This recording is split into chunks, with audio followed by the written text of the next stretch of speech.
Welcome to Touch Base Tuesdays, where we touch base on Tuesdays. I want to talk about food and gratitude. I've long been public in my work and in my art about how I am now 19 and a half years fully recovered from a decade-long eating disorder. I had an eating disorder from ages 11 to 21.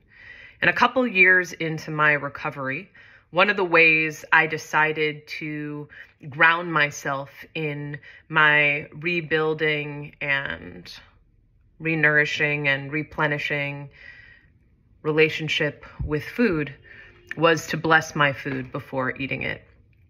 And being Jewish, knowing that in Jewish tradition there are different bracha blessings that we say before eating different kinds of foods and meals.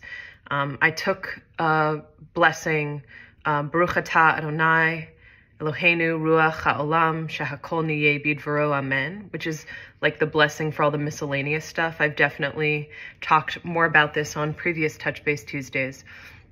But I began doing that, blessing my food, and there's a host of other things I say as well, because I wanted to really honor what a profound gift it was to have access to food, to be in a place with food where I could eat with joy and reverence and awe. And during the pandemic, I added a line at the end, thanking everyone who made the food possible, because it became so clear to me how many people and steps and moments go into making it possible for me, Caroline, to have food.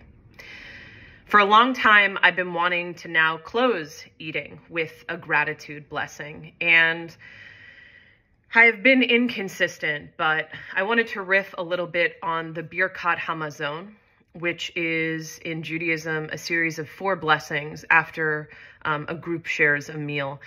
I have a lot of thoughts on some of the blessings in the Birkat Hamazon, but I'm most interested in the first, the Birkat Hazan, which thanks the divine for providing food and nourishment to all creatures and beings. And so I've started at the end of my meals pausing and looking at my plate or bowl or wherever it was from which I ate and giving thanks and gratitude to my body for digesting it and to all the people that made it possible. And then a prayer and a nod for those that don't have access to food, recognizing my profound privilege and recognizing that I don't think it should be a privilege. I think it is possible for us to eradicate poverty. I believe it is possible for us to eradicate food insecurity and hunger. And it seems most obvious that it is possible to eradicate preventable famine. I think all famine is preventable, honestly, and starvation that is caused by other people. And I can't stomach, for lack of a better term, the starvation and famine happening in Gaza and in so many places around the world. There is food insecurity and hunger and famine and starvation in so many places. And it makes me wonder, what are we first starving ourselves of that we make it possible to live in a world where not everyone has access to nourishment and food and fuel? Something else. We must be starving ourselves of something else first, whether that is emotional or spiritual or mental or physical.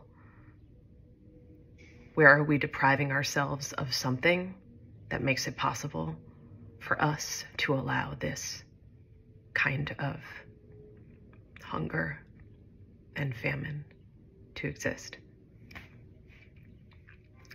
Dibarti. Take care.